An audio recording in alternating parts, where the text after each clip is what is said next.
मैं बात कर रही थी जब मैं एयरपोर्ट से आ रही थी कि मैं लगभग 30 साल के बाद वापस काठमांडू आई हूँ। पशुपतिनाथ के मैंने दर्शन किए थे लास्ट टाइम, और इतना सुंदर है आपका देश। जैसे आप लैंड करते हैं वैसे ही आप हिमालय की गोद में आ जाते हैं। ठंडी हवा, सुकून और बहुत हंसते खिलखिलाते हुए चेहरे नजर आते हैं। हमेशा खुशी होती है जब यहाँ पे आने का मौका मिला है। लास्ट टाइम आई थी तब सागर परिवार के साथ आई थी, क्योंकि रामायण शायद उस वक्त आपके धारावाहिक में नेपाली लैंग्वेज में उनको डब करके चाहिए थी। अब मुझे क्लियरली याद नहीं है, लेकिन ये मैंने जाना है। बस आपसे यही निवेदन करने आई हूं। यहाँ पे रेवत कुमार जी और प्रमोद जी का जो आग्रह था,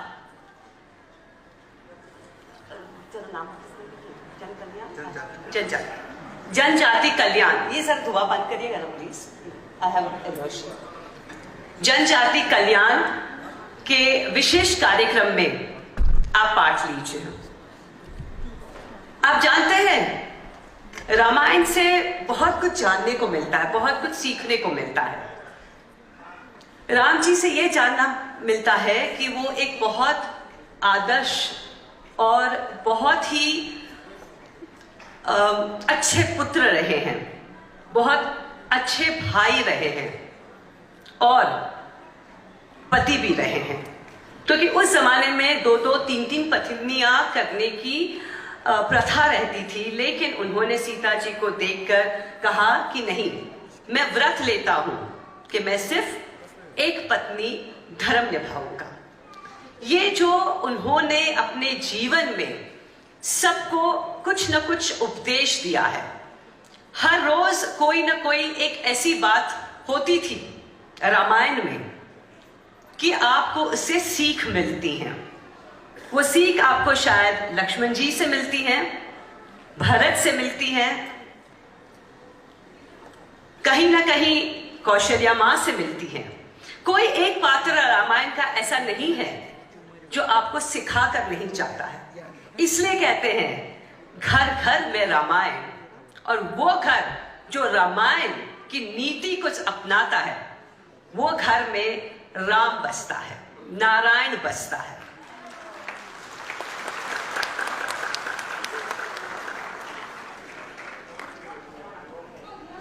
राम जी, जब हम रामायण की बात करते हैं, जब उनका 14 साल का वनवास हुआ, और पूरी कहानी रामायण की यही है, उनका वनवास कैसे हुआ, कैसे उन्होंने गुजारा वो 14 साल, और कैसे सीता मां को वो वापस अयोध्या लेकर आए। उस वक्त रो पड़े और कहा, हम जानते हैं कि आप स्वयं विष्णु के अवतार हैं और आपने मुझ जैसे तुझ आदमी के आपके सर पे हाथ रखा है, लेकिन भगवान के लिए हर इंसान बराबरी का होता है। वो उन्होंने उस वक्त निषाद राज को गले लगाकर कहा। हर एक मौके पे उन्होंने अपने पत्नी को वापस लाने के लिए जिस तरीके से दिन गुजारे हैं, वो चाहे जितना भी तुच्छ क्यों ना हो, उसको अपनाया है, क्योंकि भगवान के लिए सब समान है।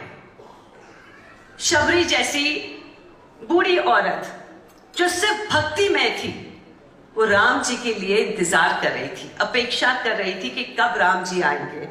उनका प्यार देखिए, उनकी भक्ति देखिए। झूठे बेर खिलाए राम जी को, प्रभु को खिलाए, राम जी को खिलाए, लेकिन राम जी ये बात को समझते थे कि जो झूठे बेर खिला रही है माता, वो इसलिए खिला रही हैं क्योंकि उनके दिल में एक माँ का प्रेम है, एक बेटे के लिए। और वो जानती थी कि उनका जो बेटा बेर खाने वाला है, वो स्वयं विष्णु भगवान है। आगे चल के राम जी ने सुग्रीव की मदद ली,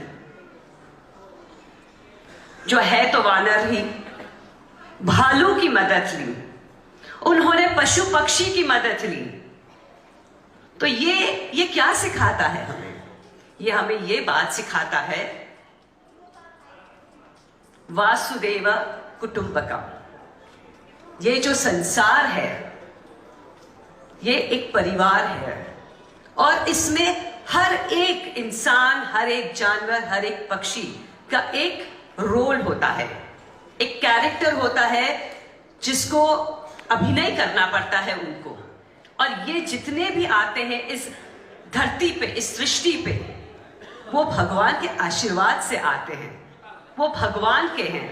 आज आप और मैं, हम सब उनके चाहते लोग हैं और हमें इस परिवार को एक करना है। आपको क्या लगता है भगवान ने हमें क्यों भेजा है? हम कठपुतली है और ड्रामा करके चले जाएंगे वापस स्वर्गलोक?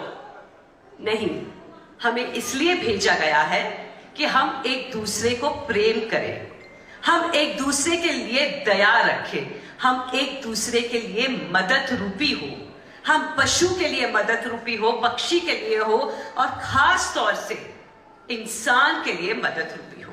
उन इंसानों के लिए जिनके पास शायद माँ बाप ना हो, शायद पैसे ना हो, शायद सोसाइटी में खड़े रहने का रुतबा ना हो।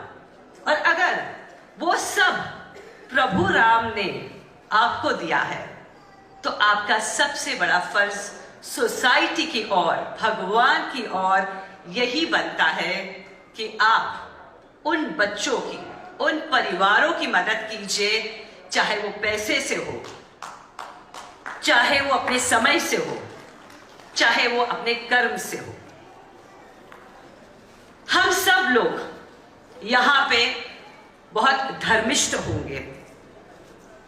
हम पूजा पाठ करते हैं, मंत्रोपचार करते हैं। वैसे मैं प्रमोद जी के साथ बात कर रही थी कल। आज का समय बहुत बलवान समय है। आज 10:30 बजे से, प्रमोद जी बात कर रहे थे हम कल, 10:30 से 3:30 बजे तक एक ऐसा मुहूर्त है आज जो शायद पिछले 70 इयर्स में नहीं हुआ है। अगर उस समय में अगर आप मंत्रोच्चार करें, भगवान का नाम ले, भगवान का कोई काम करें, तो आपको 100 गुना फल मिलेगा। आज वो समय है।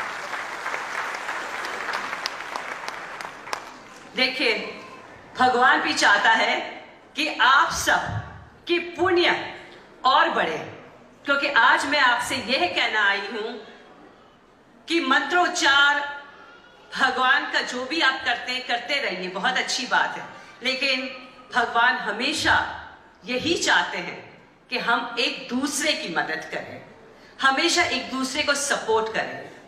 आज ये जो संस्था है जनजाति कल्याण आश्रम, वो जनजातियों के लिए बनी है। ये बहुत उम्दा काम कर रहे हैं। मैंने सुना 21 साल से हैं और पिछले 9 सालों में तो उन्होंने बहुत आगे चल के बच्चों की मदद की है। तो आज इस स्टेज पर, इस मंच पर, अगर मैं मुंबई से इतनी दूर से आई हूं तो मैं आप सबसे ये निवेदन करना चाहती हूं कि मेरी ये ट्रिप सफल रहे, आपकी यहां आने का ट्रिप सफल रहे और इन बच्चों के लिए आप जरूर कुछ ऐसा महान काम कर दीजिए ताकि जो आप एक एक करके बच्चे अडॉप्ट कर रहे हैं, मैं कहती हूं हर महीने का एक बच्चा अडॉप्ट कर लीजिए, 12 महीने के 12 बच्चे अडॉप्ट कर लीजिए। ये पुण्य सिर्फ आपको नहीं काम आएगा, आपके खुद के बच्चों को भी काम आएगा। भगवान हमेशा ये कहते हैं कि 3 प्रकार के योग होते हैं। एक होता है तामसी, एक होता है राजसी और एक होता है सात्विक। तो ये जो 3 प्रकार के जो योग होते हैं, तामसी योग वो होता है जब हम खाए पिए मजाक करें और खत्म हो गया। राजसी वो होता है जब हम बड़ा कारोबार रखते हैं और हमारे कारोबार के माध्यम से लोगों को आमदनी मिलती है। और सात्विक वो होता है जब हम बिना कोई इच्छा हम लोगों को मदद करें और फिर भूल जाए। कहते हैं ना, एक हाथ से 2 और फिर दूसरे हाथ को पता भी ना चले, वो होता है सात्विक। मैं यही विनती करूंगी कि आप सब अपना जीवन सात्विक करिए, क्योंकि अगर आप सात्विक नहीं होते तो शायद आज आप मेरे सामने उपस्थित नहीं होते। इसी खुशी के साथ, इसी विनती के साथ मैं आपसे